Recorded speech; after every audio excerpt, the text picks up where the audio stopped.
Jai Hind, everyone. I welcome you all to the Daily Class YouTube channel.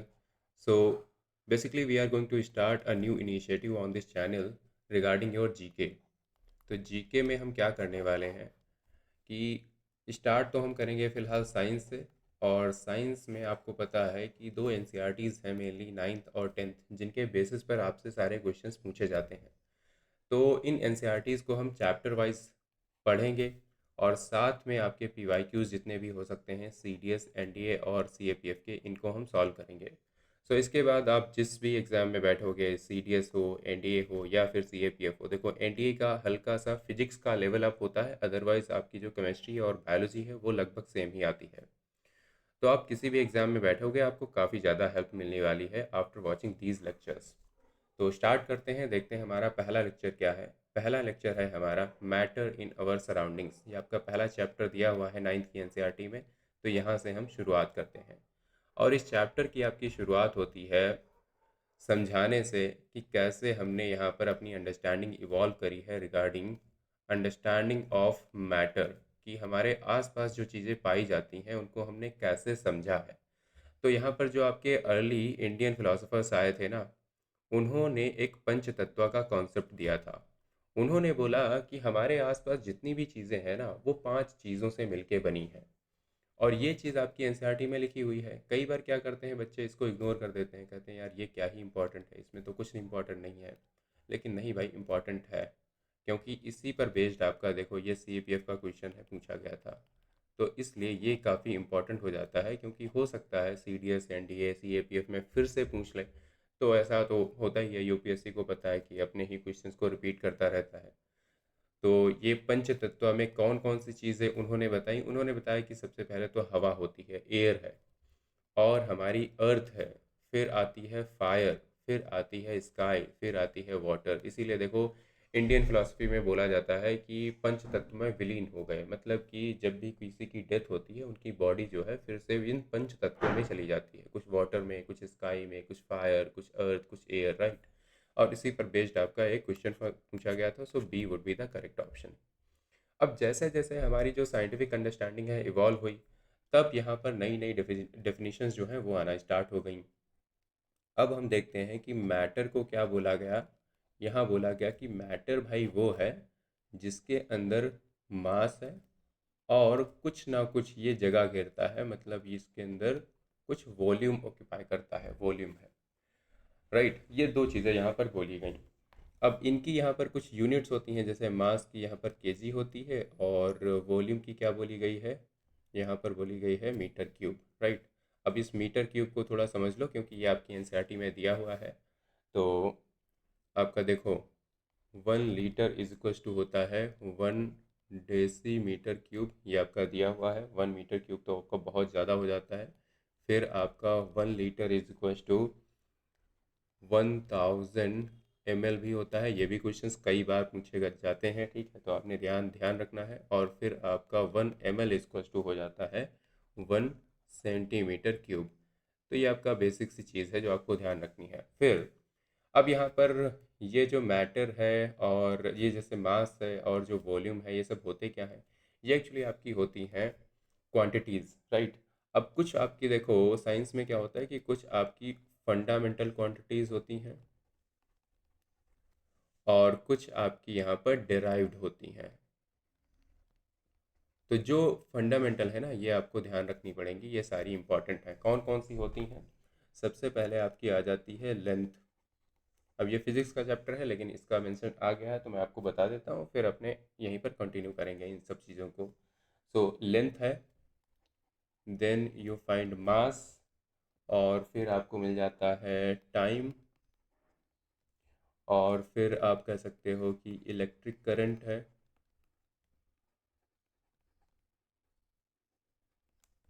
और फिर आपको मिल जाएगा thermodynamics,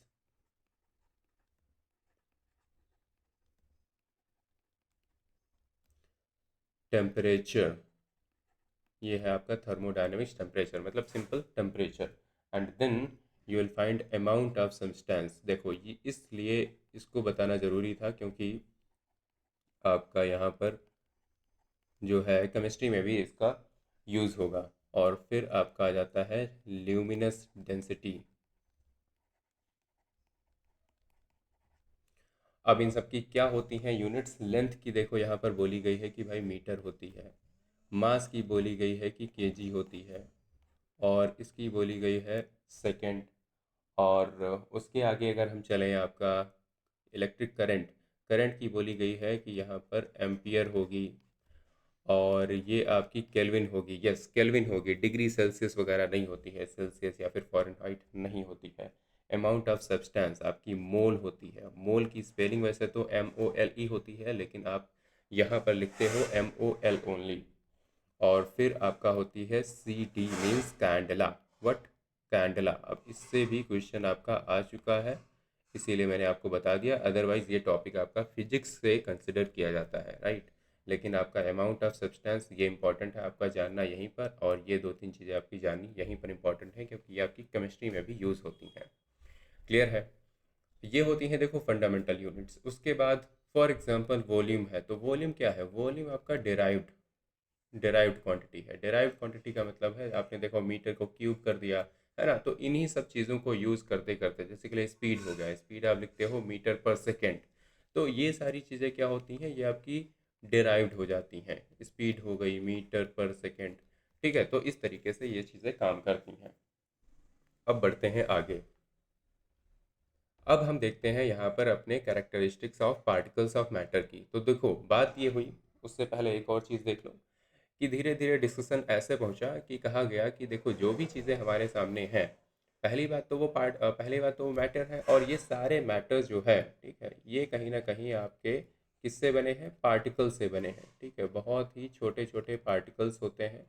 जैसे आपका बायोलॉजी में होता है, आपका टिश्यूज़ होते हैं, टिश्यूज़ के बाद यहाँ पर आपके सेल्स आते हैं, फंडामेंटल यूनिट ऑफ लाइफ। सो उसी तरीके से यहाँ पर भी आपके पार्टिकल्स होते हैं। इन्हें ये नहीं पता था कि ये पार्टिकल्स का नाम क्या है, इलेक्ट्रॉन, प्रोटॉन, ये सब अभी नहीं पता है, पार्टिकल्स पता है, राइट। और फिर यहाँ पर डिस्कशन आपका थोड़ा और आगे जाता है, तब हम देखते हैं कि आपके कैरेक्टरिस्टिक्स क्या होते हैं, आखिर क्या यहाँ पर स्पेशल फीचर्स होते हैं इन पार्टिकल्स ऑफ मैटर के। सो इनको पढ़ने की कोशिश करते हैं। तो यहाँ पर तीन चीज़ें बताई गई हैं हमें।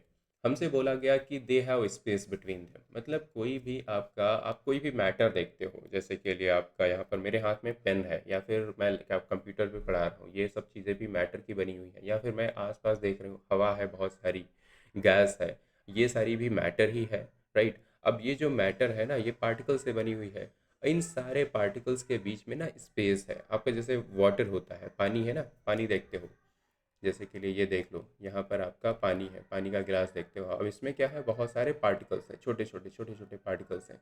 इन सारे पार्टिकल्स के बीच में ना स्पेस दिया है एक्चुअली, राइट, इनके बीच में है स्पेस। तो पहली आपकी ये बताते हैं कि स्पेस होता है। अब स्पेस को प्रूव करने के लिए कैसे करोगे? जैसे के लिए एक चीज़ होती है ना, इस वाटर में मान लिया ये आपका एक सिंपल वाटर है। अब आपको क्या है, यहाँ पर आपने शुगर मिला दी इसमें।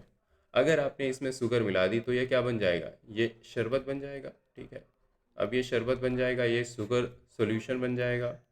और आपको पता है कि शुगर आप भले ही मिला दो, फिर भी इसकी जो हाइट है, इसका जो वॉल्यूम है, वो इंक्रीज़ नहीं होता। क्यों इंक्रीज़ नहीं होता? क्योंकि इसके बीच में जो पार्टिकल्स थे, उनके बीच में शुगर के पार्टिकल्स जाके भर गए, राइट। इसलिए इसको यहाँ पर बढ़ने की ज़रूरत ही नहीं पड़ी। समझ गए? अदरवाइज क्या होता है? अदरवाइज तो हम कहेंगे अगर वाटर है, इसमें शुगर मिलाओगे, तब तो ऊपर आ जाना चाहिए, लेकिन ऊपर नहीं आ रहा है। क्यों नहीं आ रहा है? क्योंकि अब ये जा कहाँ रहा है, इसके पार्टिकल्स कहाँ जा रहे हैं? ये इनके बीच में जो जगह थी वहाँ पर जाके बैठ जा रहे हैं, इनको ज़रूरत ही नहीं पड़ी। फिर नेक्स्ट चीज़ आपसे बोली गई है कि दे आर कॉन्टिन्यूसली मूविंग, ये कॉन्टिन्यूसली मूव करते हैं। अगर ये मूव करते हैं तो इसका क्या प्रूफ है? इसका प्रूफ ये होता है कि जैसे के लिए आपके घर में खाना बनता है, तो कहते हैं कि खाना बना देखो, और उसकी जो महक है, उसकी जो स्मेल है, फ्रैग्रेंस, जो भी चीज़ होती है, वो देखो आपके पास चल के आ जाती है। क्यों चल के आई? क्योंकि वहाँ पर कुछ पार्टिकल्स थे जो कि मूव कर रहे थे। ऐसे ही किसी भी चीज़ को आप देखते हो, जैसे वाटर है, वाटर कभी देखो रुकता है, हमेशा मूव करने की कोशिश करता है। तो पार्टिकल जो है दे आर ऑलवेज मूविंग। हाँ, सॉलिड इसलिए मूव नहीं करता क्योंकि उनके बीच में जो फोर्स ऑफ अट्रैक्शन है वो ज़्यादा होता है, अदरवाइज सारे पार्टिकल्स अपने आप में मूव ही करते हैं। और यहाँ पर आपका एक कॉन्सेप्ट ये भी आ जाता है कि कहीं पर भी आप देखोगे, आप जब भी किसी भी मैटर का टेम्परेचर इंक्रीज करते हो तो क्या होता है, उसकी जो काइनेटिक एनर्जी है, काइनेटिक एनर्जी वही एबिलिटी टू मूव, वो आपकी बढ़ जाती है। जैसे जैसे टेम्परेचर बढ़ाओगे काइनेटिक एनर्जी बढ़ेगी। पानी को कभी उबलते हुए देखना, जैसे ही पानी का टेम्परेचर बढ़ता है वैसे ही वो और तेज़ उबलने लगता है, भागने लगता है इधर उधर, राइट। तो ये चीज़ें होती हैं, आपने देखा ही है। बाकी ये के ई क्या होता है, ये आपका इसका फॉर्मूला होता है हाफ एम वी स्क्वायर, ठीक है। ये हम फिजिक्स में पढ़ेंगे बढ़िया से डिटेल में, वहाँ पर हम पोटेंशियल एनर्जी और काइनेटिक एनर्जी का वो देखेंगे कॉन्सेप्ट वगैरह। बाकी यहाँ पर एक और कॉन्सेप्ट आपका दिखा दिया हुआ है कि क्या होता है कि कई बार दो जो मैटर होते हैं आपस में वो मिक्स हो जाते हैं, इंटरमिक्स होते हैं। अब ये जब इंटरमिक्स होते हैं ना, इस प्रोसेस को कुछ कहा जाता है। जैसे कि लिए यहाँ पर मिक्सिंग हुई है, या फिर एयर में आपकी मिक्सिंग हो जाती है। कई बार आपने एक गैस मतलब छोड़ दी, कोई मतलब मान लिया परफ्यूम है वो छोड़ दिया, या फिर आपने अगरबत्ती लगाई उसकी महक है, तो वहाँ पर क्या है, सारे पार्टिकल्स आपस में मिल रहे हैं। सो उस इंटरमिक्सिंग को क्या कहते हैं साइंटिफिक टर्म में, इसका भी क्वेश्चन एक बन सकता है। सो इंटरमिक्सिंग को आप बोलते हो डिफ्यूज़न। क्या बोलते हैं, डिफ्यूज़न, राइट। तो ये चीज़ आपको ध्यान रखनी है। फिर आगे बढ़ते हैं, तीसरी क्वालिटी क्या बताई गई है। तीसरी क्वालिटी इन्होंने हमें बताई कि दे अट्रैक्ट ईच अदर, ये हमेशा ना अट्रैक्ट करते हैं एक दूसरे को। हाँ, मैटर करता है कि उनके बीच में फोर्स ऑफ अट्रैक्शन कितना है। देखो होता यह है कि यहाँ पर आप देखोगे, जो फोर्स ऑफ अट्रैक्शन है, क्या कहते हैं, हम बोलते हैं इसे फोर्स ऑफ अट्रैक्शन। अब ये फोर्स ऑफ अट्रैक्शन जो होता है, ये देखो सॉलिड में सबसे ज़्यादा होता है, और फिर आपको मिलेगा लिक्विड में, और फिर मिलेगा गैस में। गैस तो भाई मतलब ऐसा रहता है कि बस उसे आज़ाद होने की देर है, उसे बस आज़ाद कर दो वो भाग जाएगी, इधर उधर भाग जाएगी। सॉलिड कभी भागता है, सॉलिड नहीं भागता है ना। इनके बीच में अट्रैक्शन बहुत अच्छा है, इनके बीच में जो बॉन्डिंग है वो ज़्यादा अच्छी है, इसलिए एक एक दूसरे को छोड़ के भागते नहीं हैं। तो ये चीज़ यहाँ पर एक्चुअली है, ठीक है। तो ये तीन क्वालिटीज़ आपने यहाँ पर पढ़ ली। अब हम चलते हैं आगे। चलो स्टेट्स ऑफ मैटर देख लेते हैं। अब यहाँ पर बोला गया कि मैटर तो है सब कुछ, लेकिन मैटर ना तीन फॉर्म में पाया जाता है। या तो ये सॉलिड होगा, तो हमने कहा हाँ यार बात तो सही है, तुम सही कह रहे हो, या तो ये सॉलिड होगा, या तो ये लिक्विड होगा, या फिर ये गैस होगा, ठीक है। सबसे बढ़िया एग्जांपल आपका वाटर का है, वाटर के एग्जांपल से समझ लो। आपको यहाँ पर मिल जाएगा, यहाँ पर मैं वाटर नहीं लिखता हूँ, यहाँ पर मैं लिख देता हूँ आइस, ठीक है। आइस आपको सॉलिड फॉर्म में मिल जाएगी। फिर आपको यहाँ पर वाटर मिल जाएगा लिक्विड फॉर्म में, और यहाँ पर गैस आपको मिल जाएगी वेपर की फॉर्म में, राइट। तो तीनों स्टेट में हो गया। अब इनकी ना कुछ कैरेक्टरिस्टिक्स होती हैं, ये तो बहुत ही बच्चों के लेवल की चीज़ है, जो मतलब पहले पूछी जाती थी, अब शायद ना पूछी जाए, लेकिन आपको पता तो होनी ही चाहिए। जैसे के लिए सॉलिड जो होते हैं वो रिजिड होते हैं, ठीक है। रिजिड का मतलब है इनका जो शेप है वो चेंज नहीं करते, इनका फिक्स्ड शेप होता है और फिक्स्ड वॉल्यूम होता है, ठीक है। लेकिन जो लिक्विड होते हैं ये रिजिड नहीं होते हैं, इनका कोई फिक्स्ड शेप नहीं होता है, लेकिन वॉल्यूम इनका फिक्स्ड होता है, ठीक है। वॉल्यूम इनका फिक्स्ड होता है, क्योंकि वॉल्यूम का मतलब है कि वाटर अगर आपका 1 लीटर है तो रहेगा तो 1 लीटर ही। आप उसको जार में डाल दो या बॉटल में डाल दो या फिर आप कुकर में डाल दो, कहीं भी डाल दो, राइट। तो उसका शेप ले लेगा, शेप उस चीज़ का ले लेगा, लेकिन वॉल्यूम जो है वो फिक्स्ड रहेगा। अगर गैस की बात करें तो भाई ये रिजिड ये भी नहीं है, और इनका ना ही फिक्स्ड शेप है ना ही फिक्स्ड वॉल्यूम है। इनको आप किसी सिलेंडर में डाल दो, है ना, किसी छोटे सिलेंडर में डाल दो तो छोटे सिलेंडर में चले जाएंगी, बड़े सिलेंडर में डाल दो बड़े में फैल जाएगी, राइट, उसका शेप ले लेगी। मतलब इनका कोई फिक्स्ड वॉल्यूम भी नहीं है। ये आप नहीं कह सकते कि 1 लीटर 2 लीटर, ठीक है। 1 लीटर 2 लीटर आप कह सकते हो जब आप इनको लिक्विफाई कर दो। एक बार लिक्विफाई करते हैं ना इन गैसेस को, जब इनको इनको जब लो टेम्परेचर पर इनका प्रेशर बहुत कम करते हैं, तो क्या करते हैं, इनको हम बहुत ही ज़्यादा कंप्रेस कर देते हैं, ठीक है। तब ये अपना लिक्विड में चेंज हो जाती हैं। जैसे आप एलपीजी लाते हो अपने घर में, याद है। चलो उसके बाद सॉलिड की बात करें, सॉलिड की देखो डेंसिटी जो होती है ना वो बहुत ज़्यादा होती है, हाई डेंसिटी होती है। और ये आपकी जो लिक्विड होती है इसकी एवरेज टू हाई डेंसिटी होती है, गैस की काफ़ी लो डेंसिटी होती है। फिर हम closely tight and organised particles देखते हैं यहाँ पर, क्योंकि कोई भी चीज़ आप देख लो, आप अपने सामने यहाँ पर कोई मेटल का बॉक्स देख लो, ठीक है, या फिर आप मतलब अपना पेन देख लो, ठीक है, या फिर आप मतलब कोई भी चीज़ अपनी टेबल है, ठीक है, आपके डंबल्स हो गए, बहुत सी ऐसी चीज़ें होती हैं जो कि आपकी एकदम क्लोजली टाइट होती हैं और काफ़ी ऑर्गेनाइज्ड पार्टिकल्स होते हैं। लिक्विड में क्या होता है, क्लोजली टाइट तो होते हैं लेकिन काफ़ी डिसऑर्गेनाइज्ड से पार्टिकल्स होते हैं, राइट, इधर उधर ये भागते रहते हैं, मूव करते रहते हैं। फिर आप देखोगे गैसेस में क्या होता है, यहाँ पर बहुत दूर दूर होते हैं, इनको तो और दूर जाने की रहती है, बस इनको तुम छोड़ दो थोड़ी देर के लिए, है ना, पता नहीं चलेगा गैस कहाँ चली गई, इधर उधर भाग जाएगी। और यहाँ पर भी आपके पार्टिकल्स डिसऑर्गेनाइज्ड ही होते हैं। फिर यहाँ पर देखोगे आप सॉलिड को स्लाइटली कंप्रेसिबल कह सकते हैं। वैसे तो मैं कहूँगा कुछ ही ऐसे होते हैं, वैसे ना ही मतलब कंप्रेसिबल तो नहीं होते हैं, किसको आप कंप्रेस कर पाते हो किसी भी सॉलिड को।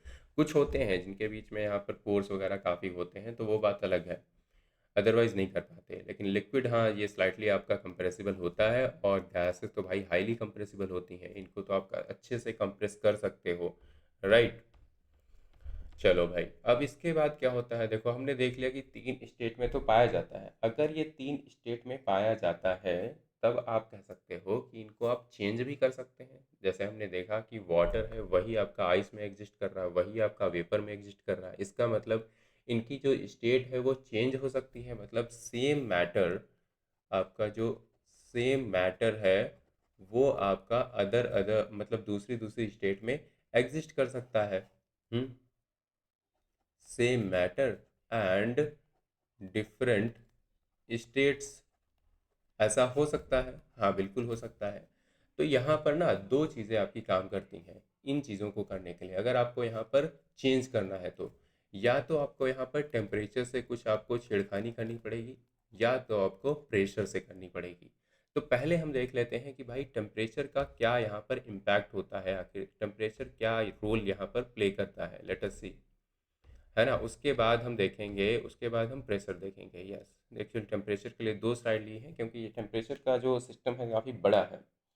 तो यहाँ पर ना क्या होता है, यहाँ पर आप सिस्टम ऐसे समझते हो कि कुछ पॉइंट्स आपके आते हैं, कुछ पॉइंट्स ऐसे आते हैं कि मान लिया मेरे पास एक सॉलिड है, ठीक है, मैं यहाँ पर आइस से ही बात करता हूँ।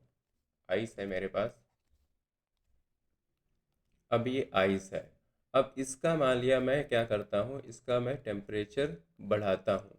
अगर मैं इसका टेम्परेचर बढ़ाऊंगा तो ऑब्वियस सी बात है, आपको पता है कि जो बर्फ़ है आपकी पिघल जाती है। लेकिन ये पिघलती कब है, ये पिघलती कब है, ये आपका एक एक मिनिमम ऐसा टेम्परेचर आएगा जहाँ पर ये पिघलना शुरू हो जाएगी। मतलब आप थोड़ा सा टेम्परेचर दोगे नहीं होगा, और दोगे टेम्परेचर नहीं होगा। मान लिया ये आइस आपकी जो है वो -40 डिग्री सेल्सियस पर रखी हुई है। मैं इसका टेम्परेचर थोड़ा बढ़ाता हूँ, -20 डिग्री सेल्सियस कर देता हूँ। क्या ये आइस पिघलेगी? नहीं पिघलेगी। मान लिया मैं -10 कर देता हूँ, नहीं पिघलेगी। फिर ऐसे करते करते जब मैं एक पर्टिकुलर टेम्परेचर पर पहुँचूंगा, तब ये पिघलना शुरू हो जाएगी। तो वो जो मिनिमम टेम्परेचर होता है ना, वो जो आपका मिनिमम टेम्परेचर होता है जहाँ पर ये पिघलना शुरू हो जाती है, उस टेम्परेचर को क्या हम कहते हैं, उसको बोलते हैं हम मेल्टिंग पॉइंट। मतलब यहाँ पर आके कोई चीज़ है वो मेल्ट होना स्टार्ट हो गई है, तो इसलिए हम इसे मेल्टिंग पॉइंट बोल देते हैं। ये बात क्लियर है ना, ये बात क्लियर है। और यहाँ पर आइस का आपका मेल्टिंग पॉइंट कितना होता है, ये आइस का कितना होता है, आइस का होता है आपका 273.15 केल्विन, या फिर 0 डिग्री सेल्सियस, ठीक है। 0 डिग्री सेल्सियस पर यहाँ पर जो होती है आइस आपकी पिघलना शुरू हो जाती है, राइट। और ये जो मेल्टिंग पॉइंट है ये दिखाता क्या है, ये एक्चुअली दिखाता है कि भाई कितनी इनके बीच में अच्छी दोस्ती थी, कितना यहाँ पर अट्रैक्शन था इनके बीच में। सो यहाँ पर फोर्स ऑफ अट्रैक्शन आपका दिखता है, क्या दिखता है, यहाँ पर दिखता है फोर्स ऑफ अट्रैक्शन, ठीक है। फोर्स ऑफ अट्रैक्शन दिखता है कि कितना ज़्यादा है। अगर बहुत ज़्यादा अट्रैक्शन होगा तो ज़्यादा टेम्परेचर देना पड़ेगा, तब ये पिघलेंगे। अगर फोर्स ऑफ अट्रैक्शन कम होगा तो कम टेम्परेचर पर ही पिघल जाएंगे, इधर उधर भाग जाएंगे, ठीक है। समझ गए। अब इस पूरे प्रोसेस को, अब ये जो भी आपने यहाँ पर प्रोसेस किया है पिघलना वगैरह, ठीक है, इस पूरे प्रोसेस को आप क्या बोलते हो, प्रोसेस आपका कहा जाता है ये process is known as fusion. ठीक है, तो इसको क्या हम बोलते हैं, इसको बोलते हैं फ्यूजन। अब उसके बाद एक और कॉन्सेप्ट समझो। ये कॉन्सेप्ट क्या है, देखो बात ये होती है आइस को जब आप कई बार पिघला रहे होते हो, ठीक है, तो आप यहाँ पर किसी भी कटोरे में रखना। आपने मान लिया यहाँ पर आपने एक कटोरा लिया और नीचे यहाँ पर लगा दी आग, ठीक है, यहाँ पर आग लगा दी और यहाँ पर रखा हुआ है आपका आइस। अब कई बार आपने ऑब्जर्व किया होगा, आप यहाँ पर हीट सप्लाई कर रहे हो, हीट आप सप्लाई कर रहे हो, लेकिन यह आइस पिघल नहीं रही है, राइट। और इसका जो, क्योंकि इसका जो टेम्परेचर है वो बढ़ नहीं रहा होता है, ठीक है, टेम्परेचर आपका यहाँ पर क्या होता है, कांस्टेंट होता है, ये कांस्टेंट रहता है, राइट। तो ये जो हीट है ना जो आप इस समय दे रहे हो, हीट तो आप दे रहे हो, सप्लाई कर रहे हो, लेकिन टेम्परेचर नहीं बढ़ रहा है। इसका मतलब ये हीट कहाँ जा रही है, ये हीट बस सिंपली यहाँ पर स्टोर हो रही होती है, ठीक है। और इस हीट को हम क्या बोलते हैं, इसको हम बोलते हैं लेटेंट हीट ऑफ फ्यूज़न, ठीक है, लेटेंट हीट ऑफ फ्यूज़न बोलते हैं। तो बस आपसे क्वेश्चन ये पूछा जाएगा कि लेटेंट हीट ऑफ फ्यूज़न जब होता है वहाँ पर क्या चीज़ कांस्टेंट रहती है, तो आपने बताना है कि आपका जो टेम्परेचर है वो कांस्टेंट रहता है, राइट। एक्चुअली यहाँ पर पिघल तो रही होती है लेकिन टेम्परेचर कांस्टेंट रहता है, ठीक है। स्टेट जो है वो चेंज हो जाएगी, लेकिन लेकिन आपका टेम्परेचर जो है वो कांस्टेंट रहेगा, ठीक है। उसके बाद आगे बढ़ते हैं। उसके बाद आप देखो, आपका यहाँ पर मान लिया आपने यहाँ पर वाटर बना लिया है। अब आपने वाटर जब ऑलरेडी बना लिया है, इसके बाद क्या होगा, इसके बाद आप रुके नहीं, आप यहाँ पर टेम्परेचर अभी भी देते हुए जा रहे हो। अब आप जब और टेम्परेचर दोगे तो एक स्टेट आती है, जब होता क्या है एक्चुअली, होता ये है कि इसका जो प्रेशर है, ठीक है, इसका जो प्रेशर है वो इक्वल हो जाता है, ठीक है। प्रेशर बिकम्स इक्वल, यहाँ पर क्या लिख दूँ मैं, इक्वल लिख दूँ, बिकम्स इक्वल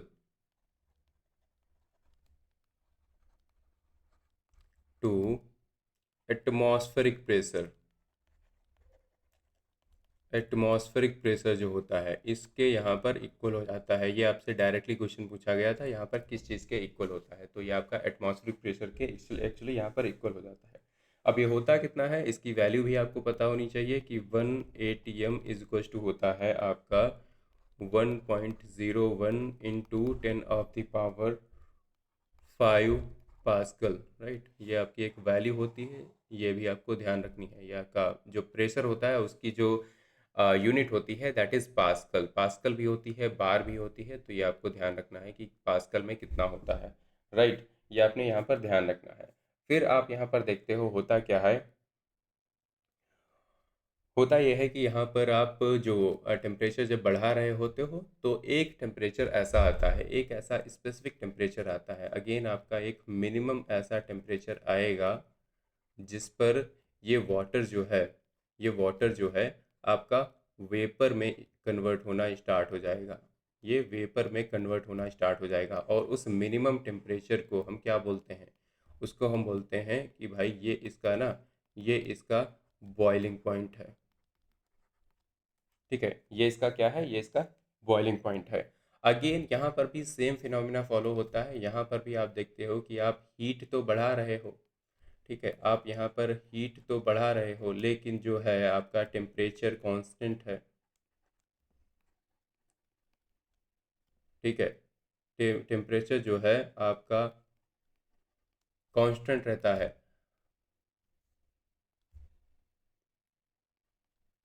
अब ये कांस्टेंट रहता है तो अगेन ये वाली हीट कहाँ जा रही है, ये वहाँ पर स्टोर हो रही होती है, और इसको क्या बोलते हैं, इसको हम बोलते हैं लेटेंट हीट ऑफ वेपराइजेशन, ठीक है, इसको हम लेटेंट हीट ऑफ वेपराइजेशन बोलते हैं। और इसीलिए आप देखते हो कि होता ये है कि मान लिया वाटर है, ठीक है, वाटर का भी टेम्परेचर सेम है, ठीक है। मान लिया यहाँ पर एक कॉन्सेप्ट आता है, आपका क्वेश्चन कई बार आ चुका है, होता ऐसे है कि मान लिया यहाँ पर आपका सेम टेम्परेचर है, सेम टेम्परेचर है, और सेम टेम्परेचर पर यहाँ पर आपका वाटर है और यहाँ पर आपका क्या है, वेपर। अब कई बार कहते हैं कि हालांकि सेम टेम्परेचर वाले वाटर में हाथ डाल दो आप, शायद आपको कम नुकसान हो, लेकिन वेपर से आपको ज़्यादा नुकसान होता है, ज़्यादा आप जल जाते हो। ऐसा क्यों होता है?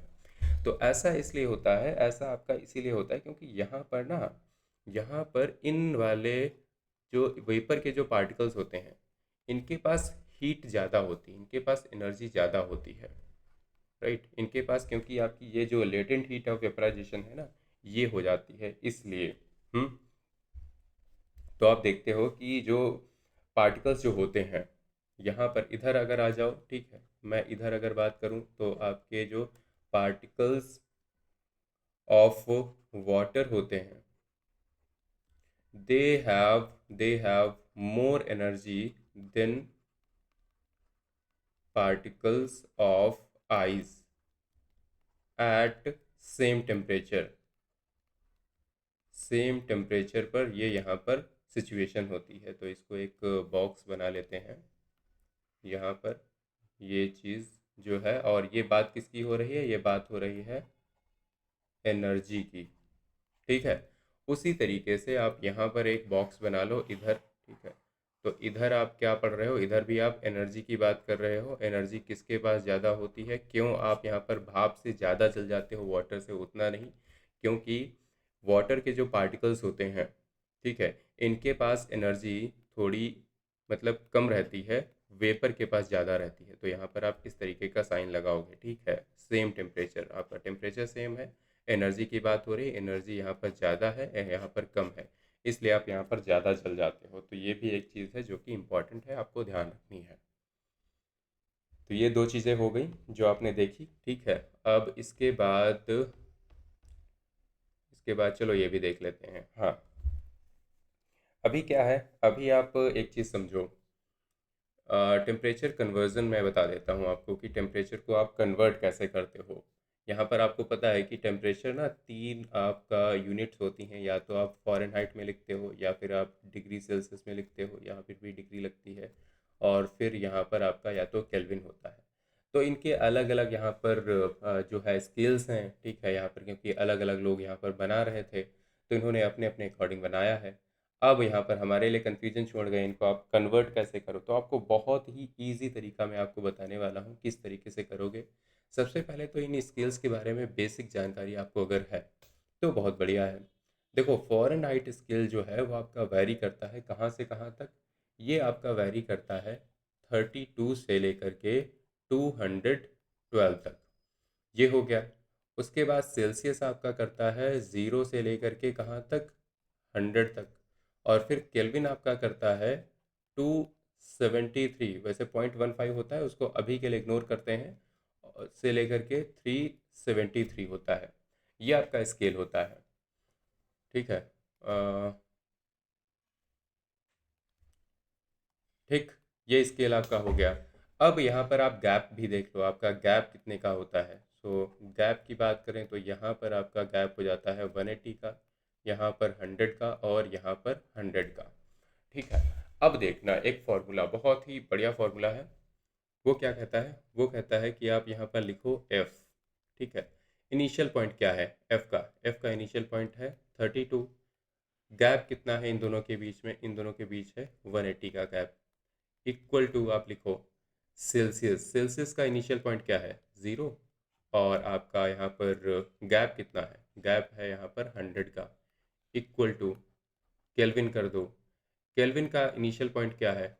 273 है, गैप कितना है? 100 है। ये आपका फॉर्मूला बन गया। ये अगर आपको फॉर्मूला याद रहा तो आप आसानी से सारे क्वेश्चंस को सॉल्व कर लोगे। इसको थोड़ा सा सिंप्लीफाई अगर करने की कोशिश करें तो हम पाते हैं कि आपका हो जाता है f-32। अब इनको आप कैंसिल करोगे, इसको अगर मैं मतलब 5 से करूं तो यहाँ पर आपका 5 आ जाएगा, यहाँ पर भी 5 आ जाता है, ये आपका 9 टाइम्स हो जाता है, राइट। इस तरीके से 20 से हमने किया है, तो यहाँ पर आपका 9 हो गया। ज़ीरो लिखने की ज़रूरत नहीं, तो C/5 लिख दिया डायरेक्टली। और यहाँ पर मैंने K-273/5 कर दिया। तो ये आपका यहाँ पर फॉर्मूला निकल के आ जाता है, जो आपको ध्यान रखना है। ये अगर आपको ध्यान रहा सो आप समझ लो आपका बढ़िया काम हो जाएगा, सारे क्वेश्चंस आप यहाँ पर सॉल्व कर सकते हो। और हाँ, एक चीज़ मैंने यहाँ पर नहीं बताई है कि यहाँ पर मैंने बताया था कि वाटर के लिए या आपका जो मेल्टिंग पॉइंट होता है इतना होता है, उसी तरीके से आ जाओ आपका बॉइलिंग पॉइंट होता है फॉर वाटर। ठीक है, वाटर के लिए कितना होता है, ये होता है आपका 373 केल्विन। ठीक है, 100 डिग्री सेल्सियस पर आपका जो वाटर है वो वेपर बन जाता है। ठीक है, तो ये चीज़ आपने देखी कि किस तरीके से इम्पोर्टेंट है। उसके बाद एक कॉन्सेप्ट आता है आपका कि किस तरीके से आप गैसेस को लिक्विफाई करते हो। गैसेस को कैसे आप लिक्विफाई करते हो, ये आपका एक इम्पॉर्टेंट पॉइंट बन जाता है, जहाँ पर आप देखते हो आपकी गैसेस जो हैं, एक तो एलपीजी है, या फिर हम बात करें आपका सीएनजी है। सीएनजी होती है compressed natural gas, and LPG होती है आपकी लिक्विफाइड पेट्रोलियम गैस। और इसमें कौन सी गैस होती है ये भी इम्पॉर्टेंट है, ये आपकी ब्यूटेन होती है। ठीक है, ब्यूटेन। ब्यूटेन आपका फॉर्मूला क्या होता है, ये होता है आपका C4H10, है ना। ब्यूटेन, ब्यूट का मतलब क्या होता है कि कार्बन के यहाँ पर 4 एलिमेंट्स हैं। सिंपल है। तो ये सारी चीज़ें होती हैं। अब इनको क्या किया जाता है, अब ये देखो गैसेस हैं, ये गैसेस हैं, लेकिन आप इनको लिक्विफाइड पेट्रोलियम गैस कहते हो। क्यों? क्योंकि इनको लिक्विफाई किया गया है। अगर इनको लिक्विफाई किया गया है तो कुछ सर्टेन कंडीशंस में किया गया होगा। वो कंडीशंस क्या होती हैं? वो कंडीशंस देखो, बस सिंपल सी ये होती हैं कि आपको प्रेशर जो है बढ़ाना पड़ेगा, और जो टेम्परेचर है वो आपको बहुत कम करना पड़ेगा। ये दो कंडीशंस हैं आपका लिक्विफाई के लिए। ठीक है, आपको अगर लिक्विफाई करना है, लिक्विफाई गैसेस, राइट। तो ये आपने ध्यान रखना है। बाकी आप यहाँ पर देखते हो लिक्विफाई करने के बाद में भी कई बार यहाँ पर सॉलिडिफिकेशन किया जाता है, सॉलिडिफाई किया जाता है। सॉलिडिफाई करने के लिए आप यहाँ पर और यहाँ पर प्रेशर बढ़ाते हो, टेम्परेचर और कम करते हो, फिर चीज़ें एकदम जम जाती हैं, राइट। तो यहाँ पर आपका एक चीज़ दी हुई है जो कि काफ़ी फेमस है। ठीक है, वो है आपके, आपने सुना होगा कि यहाँ पर क्या होता है कि आपकी जो CO2 है वो तो गैस होती है, राइट। लेकिन ये कई बार इसका सॉलिड वर्जन आता है, इसको सॉलिड बना दिया जाता है। अब ये जो सॉलिड बनाया जाता है ना, इसको एक नाम दिया गया है जो कि आपके लिए इम्पोर्टेंट है। वो हो जाता है ड्राई गैस। ठीक है, ड्राई आइस, सॉरी, यहाँ पर ड्राई आइस होता है। ये आपकी ड्राई आइस है। ठीक है, आइस जैसी दिखती है। अभी कुछ दिन पहले एक न्यूज़ भी आई थी, कहीं पर उनको मतलब रेस्टोरेंट में किसी को ड्राई आइस दे दी थी, उसकी वजह से उनको बहुत खून की उल्टियाँ हुई। ठीक है, तो वो कुछ माउथ फ्रेशनर वगैरह दिया जाता है, उसके नाम पर उन्होंने ये दे दिया था। मतलब गलती से, ऑब्वियस सी बात है, या फिर जानबूझ के, वी डोंट रियली नो, लेकिन कुछ तो हुआ था, ऐसा कुछ कंट्रोवर्सी हुई थी। अब यहाँ पर एक और चीज़ देख लेते हैं जो कि बच गई है। अब आपने देखा कि कैसे यहाँ पर चीज़ें जो हैं वो चेंज हो रही हैं। अब जो चीज़ें चेंज हो रही हैं ना, उनको यहाँ पर स्पेसिफिक नाम दिए गए हैं, तो वो आपने ध्यान रखने हैं। सबसे पहले आपने चलो नीचे देखते हैं, यहाँ पर अच्छे से बनाते हैं, और यहीं पर मैं आपको प्रेशर भी समझा दूंगा। ठीक है, कि प्रेशर का जो इम्पैक्ट है वो कैसा क्या होता है। ठीक है, सो यहाँ पर आप देखो कि क्या होता है प्रेशर का। वैसे आपने समझ लिया, प्रेशर को आप कम करते हो। ठीक है, सो प्रेशर, सिंपल सी बात है, आप प्रेशर को जितना कम करोगे और टेम्परेचर को जितना ज़्यादा आप, नहीं, सॉरी सॉरी सॉरी, प्रेशर आप जितना ज़्यादा बढ़ाओगे, ठीक है, प्रेशर आप जितना ज़्यादा बढ़ाओगे, टेम्परेचर जितना ज़्यादा कम करोगे, so you will be able to change the state. कैसे? लेकिन यहाँ पर आपका लिक्विफिकेशन होगा। ठीक है, और आपको अगर उल्टा करना है तो आपने यहाँ पर रिवर्स कंडीशन से अप्लाई करने पड़ेंगी, तो उनको हम अभी देखते हैं। तो होता यह है कि यहाँ पर कई सारी चीज़ें होती हैं जो चेंज हो रही थी हैं। स्टेट मान लो, मान लिया यहाँ पर मैं बात करता हूँ, आपका बहुत ही अच्छा सा एक प्यारा सा डायग्राम बना हुआ है। जैसे कि लिए मैं मान लेता हूँ यहाँ पर आपका हो जाता है सॉलिड, और इधर लिखा हुआ है आपका लिक्विड, और इधर आपका है गैस। ठीक है, अब इनमें अगर हमें इंटरचेंज करना है चीज़ों को, तो आप जनरली आपने पढ़ रखा है कि सॉलिड से लिक्विड में जब हम चेंज करते हैं, ठीक है, तो मैंने आपको अभी बताया क्या कहते हैं हम इसे, हम कहते हैं फ्यूज़न। इसे हम फ्यूज़न कहते हैं। सही बात है, आपको पता है ना। लेकिन अगर मैं मान लिया लिक्विड से सॉलिड करना चाहूँ, अगर मैं लिक्विड से किसी चीज़ को सॉलिड करना चाहूँ तो उसको मैं क्या नाम दूंगा? उसको मैं नाम दूंगा यहाँ पर सॉलिडिफिकेशन। क्या बोलूँगा? मैं बोलूँगा कि भाई ये है आपका सॉलिडिफिकेशन। यही मेरी गंदी आदत है, मैं नोट्स नहीं बना पाता कभी अच्छे सुंदर नोट्स। कोई बात नहीं, आई होप आप लेक्चर देख रहे हो तब तो आप समझ ही जाओगे, है ना। फिर आप देखते हो कि लिक्विड से अगर आप गैस बनाते हो तो क्या कहते हैं, लिक्विड से गैस बनाना, लिक्विड से गैस बनाने को आप बोलते हैं यहाँ पर वेपराइजेशन। वेपराइजेशन हो गया, राइट। और वहीं पर आप अगर गैस से किसी चीज़ को लिक्विड बनाते हो, गैस से लिक्विड, जैसे आपके बादल होते हैं ना, वहाँ पर आप जाते हो कि आप, मतलब आप तो नहीं जाते हो वहाँ पर, आप देखते हो कि आपका क्या होते हैं कि पहले वाटर वेपर होती है और वो वाटर वेपर यहाँ पर पार्टिकल्स में, वाटर पार्टिकल्स में कन्वर्ट हो जाती है, तभी तो बारिश होती है। तो उस प्रोसेस को हम क्या बोलते हैं, कंडेंसेशन। आपने पढ़ा होगा इसको, आपने जियोग्राफी में भी पढ़ा होगा, कंडेंसेशन। अब गैस और यहाँ पर सॉलिड की जब बात होती है तो इस पर्टिकुलर प्रोसेस को हम क्या बोलते हैं, जब गैस आके डायरेक्टली सॉलिड में कन्वर्ट हो जाती है तो उसे हम बोलते हैं डिपोजिशन। डिपॉजिट हो गई है यहाँ पर, डिपोजिशन हो गया है, राइट। और अगर मान लिया सॉलिड आपकी गैस बन जाती है directly without converting into liquid, क्योंकि प्रोसेस तो आपका ये कहता है कि सॉलिड पहले लिक्विड में होगी फिर गैस में जाएगी, लेकिन नहीं, कई बार आपका डायरेक्टली हो जाता है। तो जब डायरेक्टली होता है तो उसे हम बोलते हैं सब्लिमेशन, इसे हम सब्लिमेशन कहते हैं। और यहाँ पर आपका बहुत ही फेमस चीज़ है दैट इज़ कैम्फर, कैम्फर का यहाँ पर आपका सब्लिमेशन हो जाता है, ठीक है। और आपका अमोनियम क्लोराइड भी होता है, अमोनियम क्लोराइड भी होता है, ठीक है। तो इन दोनों का यहाँ पर क्या होता है, सब्लिमेशन होता है, ये दोनों डायरेक्टली आपकी कन्वर्ट हो जाते हैं। इसमें किस में कन्वर्ट हो जाते हैं, आपके गैस में, है ना। आप देखते हो कि कपूर रखते हैं और डायरेक्टली वो आपको दिखता ही नहीं है, पता नहीं कहाँ चला जाता है, गायब हो जाता है ना। कहते हैं कि पहले मिलता था अब मिलता ही नहीं है, चला गया कहीं। तो भाई ये था हमारा इधर का चैप्टर, अभी दो तीन चीज़ें बची हैं वो मैं आपको आगे चल के बताऊंगा, प्लाज्मा और बीईसी। अब हम करते हैं अपने क्वेश्चंस, ठीक है। तो आपने यहाँ पर लगभग आपने पूरी एनसीईआरटी कर ली है, मतलब पूरी NCERT in the sense NCERT का पहला जो चैप्टर है वो कर लिया है। चलो अब आ जाओ क्वेश्चंस पर। तो पहला आपका क्वेश्चन कहता है latent heat corresponds to the change in heat at constant what. अब लेटेंट हीट जो होती है, ठीक है, यहाँ पर आपका चेंज इन हीट होता है, लेकिन आपका क्या चीज़ यहाँ पर कांस्टेंट रहती है, तो हमने देखा था यहाँ पर आपका जो टेम्परेचर है वो कांस्टेंट रहता है, राइट। उसके बाद 64 कहता है the quantity of heat needed to change unit mass of a substance from liquid to vapour without changing the temperature is called. तो सिंपल सी बात है, अगेन आपका क्या होता है, स्पेसिफिक लेटेंट हीट होती है। यूनिट मास का मतलब है कि एक सर्टेन अमाउंट के लिए, एक सर्टेन अमाउंट के लिए कितनी आपको हीट देनी पड़ रही है, वो उसकी स्पेसिफिक लेटेंट हीट हो जाती है, राइट। फिर नेक्स्ट है आपका the temperature at which vapour pressure of liquid in an open vessel becomes equal to the atmospheric pressure. मैंने अभी आपको बताया था कि जो प्रेशर होता है, जो आपका वेसल का जो प्रेशर होता है वो आपका इक्वल हो जाता है एटमॉस्फेरिक प्रेशर के, तो ये आपका बॉइलिंग पॉइंट पे होता है। अगले क्वेश्चन की बात करते हैं, कहता है which one of the following is related to global dimming.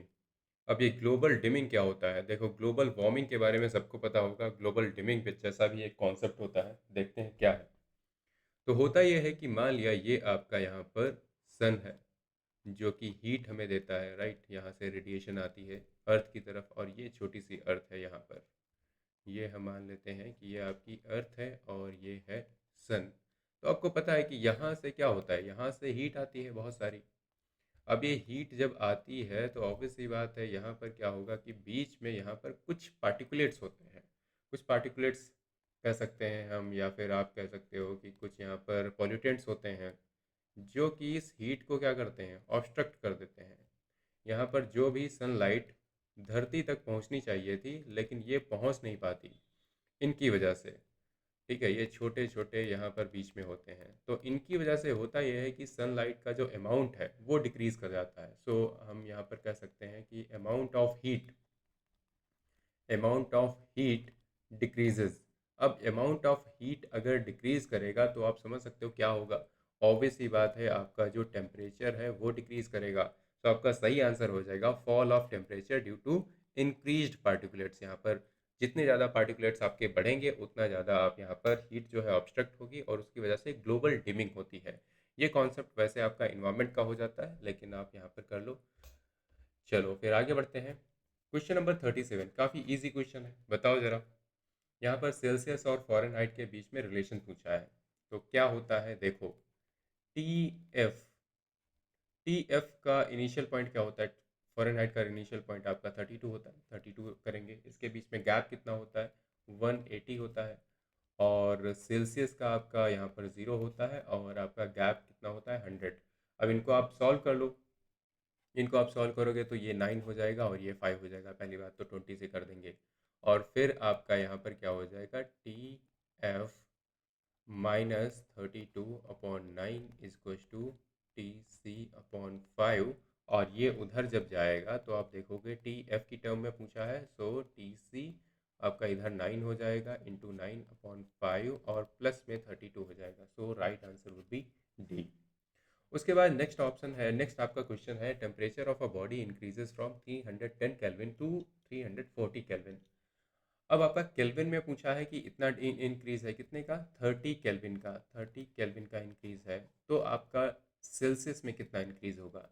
तो आप सिंपल सी बात ये समझो, जो केल्विन होता है वहाँ पर गैप आपका 100 का होता है, सेल्सियस में भी आपका गैप 100 का ही होता है। तो आप समझ लो कि दोनों में जो इंक्रीज है वो सेम ही होगा, सो 30 डिग्री सेल्सियस ही होगा।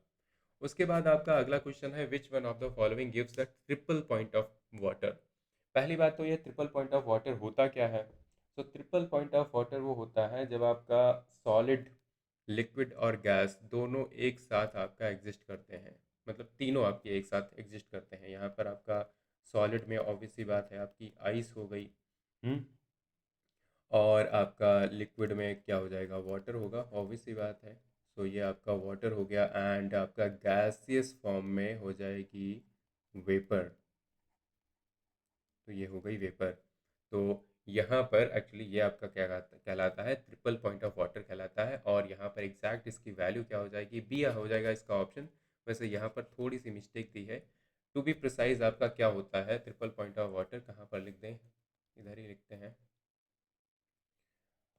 ये होता है आपका, टेम्परेचर में बात करें तो 0.01 डिग्री सेल्सियस होता है। बहुत ही हल्का सा माइन्यूट सा वहाँ पर, मतलब ज़ीरो से ऊपर होता है। और केल्विन में बात करें 273.16 केल्विन होता है। वैसे 15 जो होता है वो 0 डिग्री सेल्सियस होता है, यहाँ पर 0.16 हो जाता है kelvin. And after that pascal में बात करें तो आपका यहाँ पर प्रेशर कितना होता है? 611.657 हो जाएगा पास्कल, राइट, पास्कल। और इसको हम एटमॉस्फेरिक प्रेशर में देखें, so we can say that 0.06 atmospheric pressure.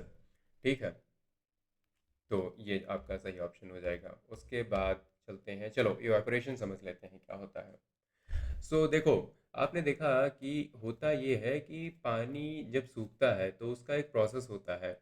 उसका प्रोसेस ये होता है कि जब आपका जो वेसल है उसका जो एटमॉस्फेरिक प्रेशर है वो आपके जो रियल जो एटमॉस्फेरिक प्रेशर है, मतलब वेसल का जो प्रेशर है और जो बाहर का जो एटमॉस्फेरिक प्रेशर है, दोनों इक्वल हो जाते हैं। और उसका मतलब ये होता है कि अगर वाटर की बात करें तो 100 डिग्री सेल्सियस पर पहुंच जाता है और इसको हम बॉइलिंग पॉइंट कहते हैं, राइट, इसको हम बॉइलिंग पॉइंट कहते हैं। तो तभी आपका पानी जो है वाटर वेपर में कन्वर्ट होता है। लेकिन कई बार आपने नोटिस किया होगा आपके कपड़े हैं वो सूख जाते हैं, या फिर आपका पानी कई बार रखा होता है ऐसे ही नॉर्मली किसी भी वेसल में, और कुछ दिन तक अगर रखा रहे तो अपने आप वो सूख जाता है। क्या आपने वहाँ पर 100 डिग्री सेल्सियस का टेम्परेचर दिया? नहीं दिया, फिर भी आपका पानी जो है वो सूख गया।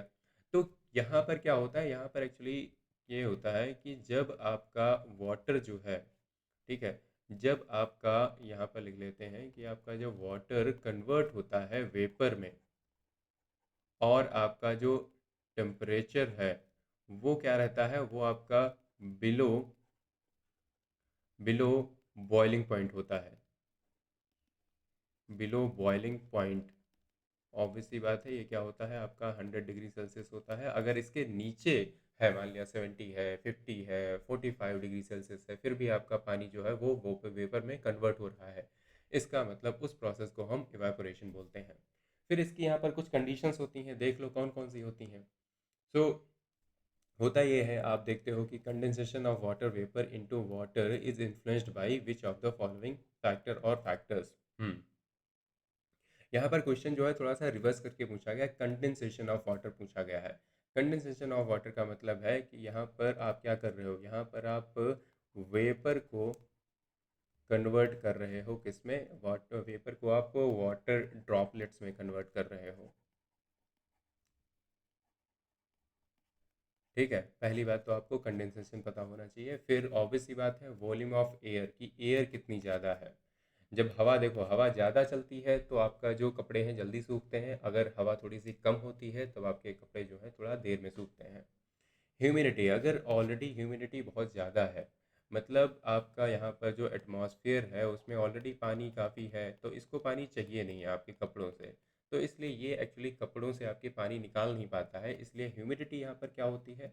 अगर मैं बात करूँ, अगर जैसे के लिए डायरेक्टली और इनडायरेक्टली पर अगर बात करें तो वॉल्यूम पर यहाँ पर डायरेक्टली प्रोपोर्शनल होगा, ठीक है, एयर पर। ह्यूमिडिटी पर आपका इनडायरेक्टली प्रोपोर्शनल होगा, और टेम्परेचर पर भी आपका डायरेक्टली प्रोपोर्शनल होगा, क्योंकि जितना ज़्यादा टेम्परेचर होगा उतने जल्दी आपके कपड़े सूखते हैं। एक और चीज़ होती है, वो भी आप यहाँ पर ध्यान में रखो, चौथी चीज़ होती है सरफेस एरिया। ठीक है, चौथी चीज़ होती है आपकी सरफेस एरिया। सरफेस एरिया जितना ज़्यादा होगा उतने जल्दी कपड़े आपके सूखेंगे, इसीलिए आप क्या करते हो, इसीलिए आप अपने कपड़े फैला के डालते हो, जितना ज़्यादा फैले पड़े हों। ठीक है, तो यहाँ पर तो आपका डी हो जाएगा। मतलब इन तीनों चीज़ों पर डिपेंड करता है, और किस तरीके से डिपेंड करता है वो भी आपने देख लिया। फिर यहाँ पर हमने यहाँ पर एसआई यूनिट की बात स्टार्टिंग में कर ही ली थी, तो आप टेम्परेचर को मान लो केल्विन हो गया, वेट आपका, वेट वेट तो आपका एक्चुअली, हाँ यहाँ पर आपका कंफ्यूजन हो सकता है, ठीक है। एक्चुअली मास आपका किलोग्राम होता है और वेट आपका न्यूटन होता है। वेट क्योंकि आपका समझ लो कि एक टाइप से फोर्स होता है। वेट एक्चुअली होता है आपका m इंटू जी होता है, ठीक है, इसलिए न्यूटन हो जाता है, और प्रेशर का आपका पास्कल हो जाएगा। So 1423, 1423 C would be the correct option. फिर यहाँ पर आप 79 देखो, a non volatile solid solute में be separated from solution by which of the following processes. वैसे ये दूसरे चैप्टर का सवाल था, कोई बात नहीं। तो नॉन वॉलेटाइल सॉलिड सोल्यूट जो होता है वो आपका इवापोरेशन हो गया, इससे भी हो जाएगा, क्रिस्टलाइन से भी हो जाएगा, क्रिस्टलाइजेशन से। इवापोरेशन देखो, दोनों जो है इंटरलिंक्ड है कहीं ना कहीं। क्रिस्टलाइजेशन, मान लिया आपने पानी उठाया बहुत सारा, समुद्र का पानी है, ठीक है, तो सलाइन वाटर है, अब उसको आपने थोड़ी देर के लिए डाल दिया, तो उसमें इवापोरेशन पहले होगा और फिर बाद में क्रिस्टलाइजेशन हो जाएगा, आपको नमक के टीले मिल जाएंगे, ठीक है, ऐसे होता है। फिर यहाँ पर आपका एक क्वेश्चन है कि सबसे पहला यहाँ पर कौन सा एलिमेंट है जो डिस्कवर किया गया था। तो डिस्कवर देखो, एलिमेंट्स अब डिस्कवर करने की बात होती है तो ये मत समझा करो पहले वो था ही नहीं। ऑक्सीजन पहले भी था, लेकिन ऑक्सीजन के बारे में हमें पता नहीं था कि हाँ ऑक्सीजन नाम की कोई चीज़ होती है और इसकी यह इंपॉर्टेंस है, ये 1772 में पता चली। यूरेनियम पहले भी था, लेकिन 1789 में पता चला, अच्छा ठीक है ये यूरेनियम होता है। गोल्ड काफ़ी पहले से है, लेकिन सबसे पुराने एविडेंसेस हमें कॉपर के मिलते हैं। कॉपर आपका जो Cu होता है, और ये क्या होता है, ये आपका Ag होता है, ठीक है। क्योंकि आप हिस्ट्री में पढ़ते हो, आपको चाकोलिथिक पीरियड मिलता है। चाकोलिथिक आपका, चाकोलिथिक इसीलिए है because of the use of copper, right. Copper और आपका स्टोन काफ़ी ज़्यादा था। फिर बाद में आईवीसी वाले लोग आए थे, इंडस वैली सिविलाइजेशन वाले, उन्होंने यहाँ पर टिन भी मिला दिया था, इसलिए आपका ब्रॉन्ज बन गया था। चलो आगे बात करते हैं। यहाँ पर लास्ट आपका टॉपिक है, that is plasma and boss Einstein condensate. ये क्या होता है देखते हैं। तो सबसे पहले हम प्लाज्मा देख लेते हैं क्या होते हैं। देखो प्लाज्मा, आप समझ लो कि कुछ गैसेस होती हैं, ठीक है। ये क्या होती हैं, अगर मैं पॉइंट्स में लिखूं तो ये आपकी आयोनाइज्ड गैसेस होती हैं। इनमें क्या होते हैं, इनमें होते हैं आपके आयंस। और ऑब्वियस सी बात है इनके भी पार्टिकल्स होंगे, तो इनके जो पार्टिकल्स होते हैं ना, ये यहाँ पर सुपर एक्साइटेड होते हैं, बहुत ही ज़्यादा excited, super excited and super energetic, and super energetic बोल सकते हैं, तो दोनों वैसे एक ही बातें हैं।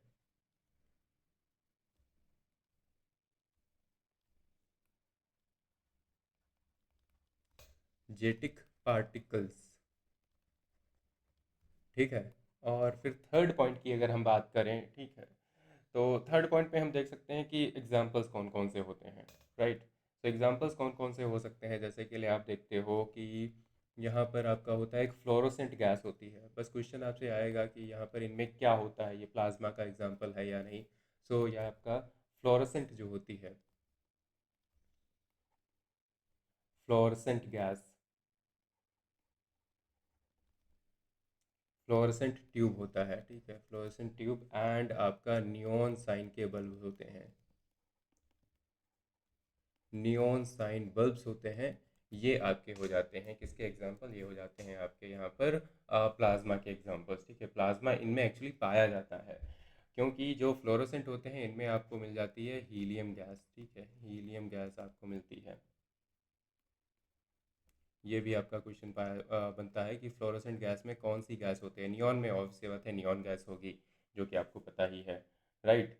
अब होता ये है कि इनमें से जब भी आपका मतलब सिस्टम ये होता है कि कोई भी आपकी गैस होती है, वहाँ से जब भी कोई इलेक्ट्रिकल एनर्जी पास होती है, क्या होता है, इलेक्ट्रिकल एनर्जी पास होती है, तो आयंस जो होते हैं वो चार्ज अप हो जाते हैं। इलेक्ट्रिकल एनर्जी जैसे ही निकलेगी तो आयंस जो है वो चार्ज अप हो जाएंगे, आयंस गेट्स चार्ज अप।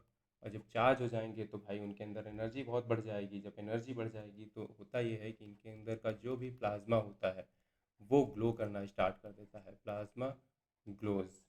ठीक है, और यहाँ पर कुछ ना कुछ एक स्पेशल टाइप का कलर भी निकलता है। ठीक है, तो ये स्पेशल कलर्स आपके डिपेंड करते हैं सिचुएशन पर, आपके इन्वायरमेंट पर, कि किस तरीके का कलर यहाँ पर निकलेगा, राइट। और यहाँ पर आप देख सकते हो कि आपके जो सन होता है, एक तो आपका जैसे के लिए यहाँ पर बना हुआ है, ये जो सन होता है और स्टार्स होते हैं इनमें भी आपको प्लाज्मा मिल जाता है।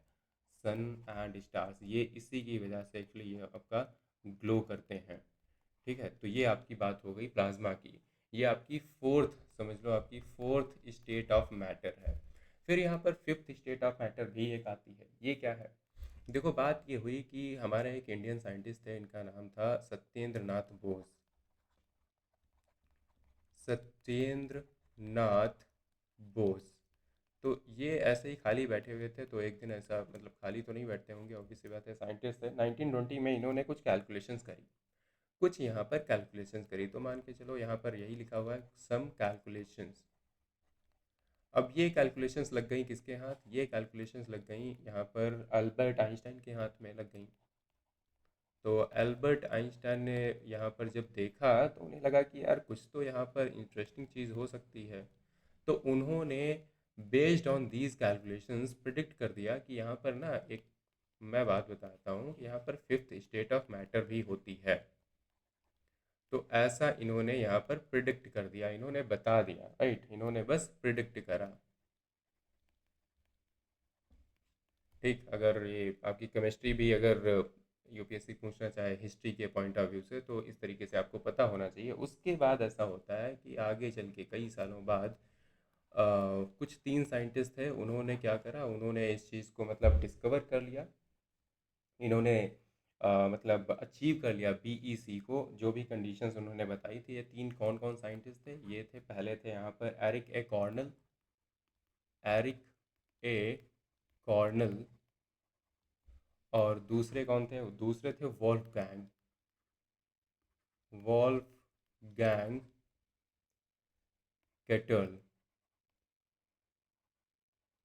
और तीसरे थे यहाँ पर कार्ल ई वी मैन। ये तीनों कहाँ से थे, तीनों आपका थे यूएसए से। और 2001 क्यों मैंने लिखा है, क्योंकि 2001 में इन्हें नोबेल प्राइज़ मिला था फॉर अचीविंग बीईसी। ठीक है, इन्होंने क्या करा था, इन्होंने अचीव किया था, दे अचीव्ड बीईसी, और इन्होंने नाम दिया क्या, बोस आइंस्टाइन कंडेंसेट। होता क्या है, होता यह है कि कोई भी आप एक गैस लेते हो, ठीक है, एक गैस लेते हो, उस गैस को आप यहाँ पर एक्सट्रीमली लो डेंसिटी, यहाँ पर कंडीशंस क्या होती हैं, कंडीशंस ये होती हैं एक्सट्रीमली, ये क्वेश्चन आपका बनता है, एक्सट्रीमली लो डेंसिटी होती है पहली चीज़। और दूसरा यहाँ पर क्या होता है आपका, super low temperature, super low temperature. ये कंडीशन अगर आप क्रिएट करो तो यहाँ पर बीईसी आपको मिल जाता है, राइट। तो कुछ ऐसा था, ये वाला चैप्टर हमने देख लिया है। सो आई होप आपको यहाँ पर अच्छा लगा होगा, आपने फर्स्ट चैप्टर से काफ़ी कुछ सीखा होगा। मैंने ट्राई किया है कि आपका यहाँ पर at least NCERT point of view से आपका कंप्लीट कवर हो जाए, और यहाँ पर क्वेश्चंस भी हमने सॉल्व किए हैं। बाकी अगर आपका कोई भी डाउट है या फिर आपका कोई भी सजेशन है तो आप मुझे टेक्स्ट कर सकते हैं on my number, that is 9264 922851। और आपको पीडीएफ मिल जाएगी डेली क्लास टेलीग्राम चैनल पर, ये रहा लिंक मैं दे दूंगा डिस्क्रिप्शन में, तो वहाँ से जाके आप डाउनलोड कर सकते हैं। बाकी बने रहना अगले लेक्चर्स के लिए। तो इसी तरीके से क्वालिटी लेक्चर्स मैं आपके लिए लाता रहूँगा। And till then bye bye, take care and जय हिंद।